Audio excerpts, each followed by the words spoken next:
सत्य को खोजने वाले आप सभी साधकों को हमारा नमस्कार।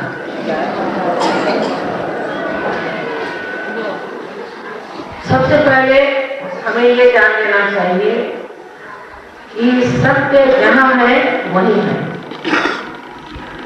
उसे हम बदल नहीं सकते, उसे हम मोड़ नहीं सकते, उसे हम तोड़ नहीं सकते।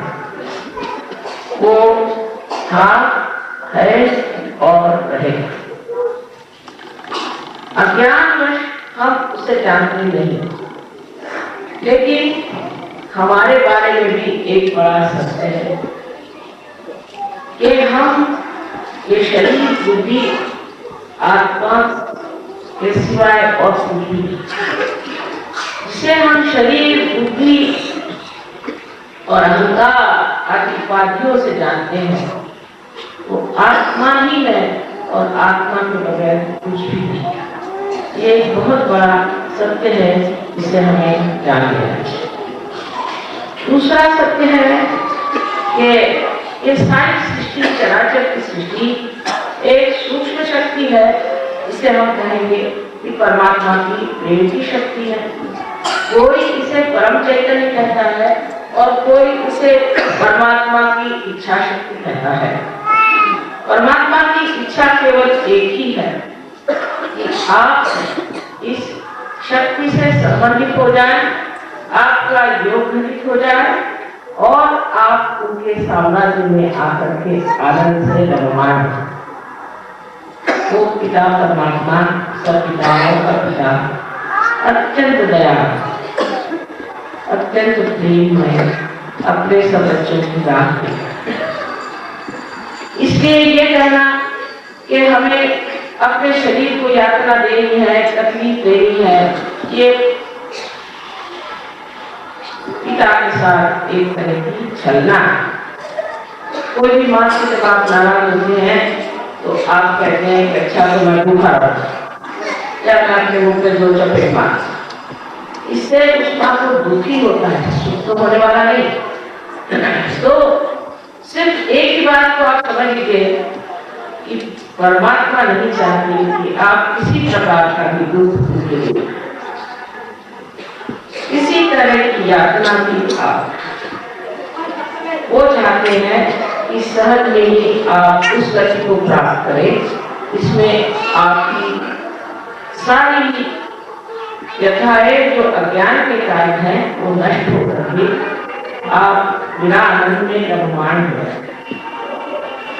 उसकी पूर्ण व्यवस्था हमारे अंदर परमात्मा ने की हुई, जैसे कि डॉक्टर साहब ने आपसे बताया कि कुंडलिनी की व्यवस्था हमारे अंदर त्रिकोणाकार अस्थि में है और इसके जागृति से आपका संबंध उस सूक्ष्म सृष्टि से हो जाता है जो सृष्टि सारा संसार को चलाती है, सारे संसार में विचरण करती है और सोचती है, समझती है, इसको प्लावित करती है, इसका सर्जन करती है और सबसे अधिक इस सृष्टि के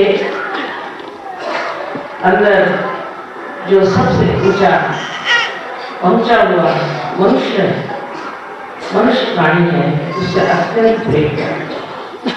अब सिर्फ इस मनुष्य स्थिति में आने के बाद एक और स्थिति प्राप्ति की बदली है, जिसे हमें प्राप्त करना है, जहाँ जैसे मैंने कहा था कि प्रथम सत्य है, जहाँ आप आत्मा हो जाते हैं।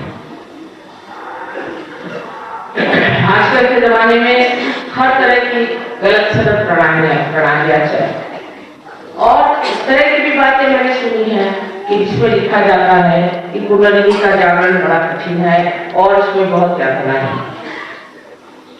ये सब आजकल की ही बातें, हजारों वर्ष से ही मार्कंडेय स्वामी ने इस मामले में लिखा है कि कुंडलिनी के जागरण के सिवाय हम आत्म साक्षात्कार को प्राप्त नहीं कर सकते। उसके बाद अनेक ऋषि मुनियों ने इसके बारे में कहा, रामायण में भी आपने सुना होगा। और उसके बाद हर प्रांत में, हर जगह, हर बार जब भी कोई विभूति पैदा हुई तो उन्होंने यही कहा है कि आप अपनी जागृति कराए और इस कुंडलिनी के द्वारा उस मोक्ष को प्राप्त करें। महाराष्ट्र में ज्ञानेश्वर जी ने इसमें बहुत कुछ लिखा और अभी तक गुरु नानक साहब ने भी इस पर बहुत विवेचन किया है। इतना ही नहीं, पर कबीरदास जी ने तो इसको बहुत खोलकर पर काव्यमय कहने के कारण लोगों को कुछ बात समझ में नहीं।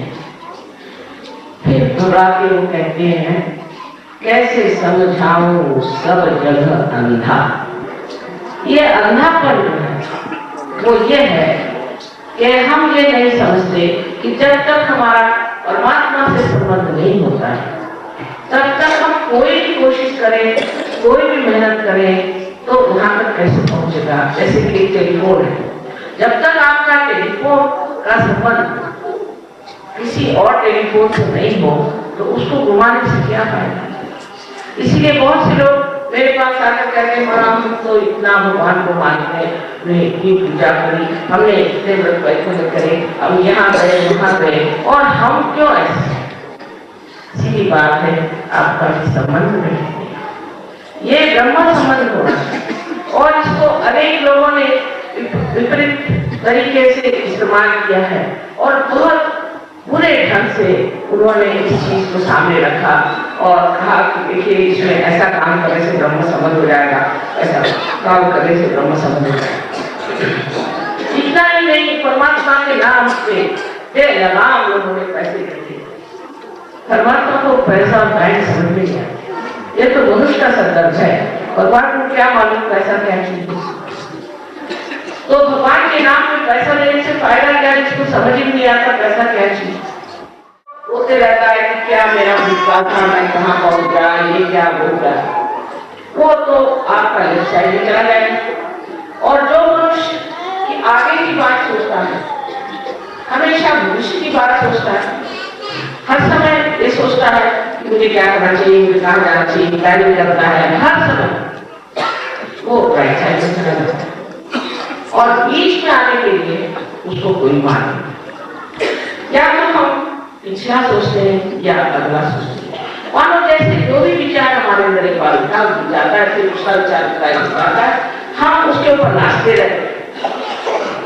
इन दोनों के बीच में एक जगह है जो वर्तमान, उस वर्तमान में करने के लिए भी कुंडलिनी का जागरण होना चाहिए। जब कुंडलिनी का जागरण होता है तो सबसे पहले आपके अंदर एक स्थिति प्राप्त होती है जिसे निर्विचार समाधि कहनी चाहिए। इसका वर्णन हठयोग में पाठों में बहुत ये पहली स्थिति आपको प्राप्त होनी चाहिए जहाँ निर्विचार। लेकिन निर्विचार समाधि में, समाधि माने उस वक्त आप सतर्क, कोई आप निद्रा में नहीं जाते, आपसे कोई चक्कर नहीं आ जाते, आप कोई बेहोश नहीं हो जाते, लेकिन आप अत्यंत सतर्क हैं और अंदर को विचार अपनी शांति हो जाए। अब देखिए, अगर कोई सुंदर सी चीज आपने देखी, उसे देखते साथ आपके दिमाग में विचार चलेगा कि ये कैसी चीज मैं पाऊं, इसको कैसे ले लूं, अगर वो मेरी चीज हो तो और सतर्क है। लेकिन अगर कोई विचार ही नहीं आए तो उस सुंदर चीज को बनाने वाला है, जो उसमें आनंद रहा वो पूरा की पूरा आपके अंदर ऐसा बहने लग जाता है जैसे कि गंगा यमुना दोनों तरफ से आनंद बहने। ये अनुभव कहने के लिए, भाषण देने के लिए, इसका अनुभव होना चाहिए। जब तक ये अनुभव सिद्ध नहीं होगा तब तक ये व्यक्त होगा, और यही अनुभव को प्राप्त करना ही आत्म साक्षात्कार, आत्मा को सच्चिदानंद स्वरूप माने। आत्मा को प्राप्त करने पे आप सत्य को जानते। सत्य को जानने माने क्या? अभी तक हम जो सत्य जानते हैं वो पारस्परिक रिलेटिव, माने ये कोई कहता है ये सत्य है, कोई कहता वो सत्य है, वो कहता वो सत्य। एक चीज नहीं कहते कि सब विज्ञान दिखाई देती। इसकी वजह ये है कि अभी तक सत्य का अनुभव हमने किया। जब हमारी आत्मा हमारे चित्त में आ जाती है, उस प्रकाश में हम केवल सत्य को, अंग्रेजी में कहना चाहिए एब्सोल्यूट, केवल सत्य को हम और असत्य को भी जानते हैं, क्योंकि जो सत्य नहीं वो असत्य। सब लोग जितने भी लोग आत्म साक्षात्कार होते वो एक ही बात, उसमें न झगड़ा होगा, न पार्टीबाजी होगी, न कोई प्रश्न। अब हमारा सदस्य 40 देशों में चल रहा है, हर जगह अलग अलग तरह के लोग हैं, बढ़िया बढ़िया उनके पहलू हैं, और वो सब जब भी सम्मिलित होते हैं ना कभी झगड़ा ना कोई ऐसी बात, सब आपस में एक जैसे एक साथ एक रूप में ले आनंदित होते, जैसे मानो सबके जो छोटे छोटे दिल सागर से बने हुए लहरा, ऐसी आनंद की चीज होने के आवाज। और इसीलिए आपको साक्षात्कार का ये कार्य आज इस कल्पना में नहीं होना, ये कार्य पहले नहीं हो सकता, एक दो पेड़ पर थे सो फल हो गए, लेकिन आज समय ऐसा आया है कि बाहर आ गई है। देखिए इतने सारे साधन पहले कहा, ये कलयुग की ही कमाल, और इस कलयुग में ही ये चीज होने वाली है कि मनुष्य सत्य को खोजेगा, क्योंकि वो सावधान परेशान, टेंशन है, आफत है, बीमारियां हैं।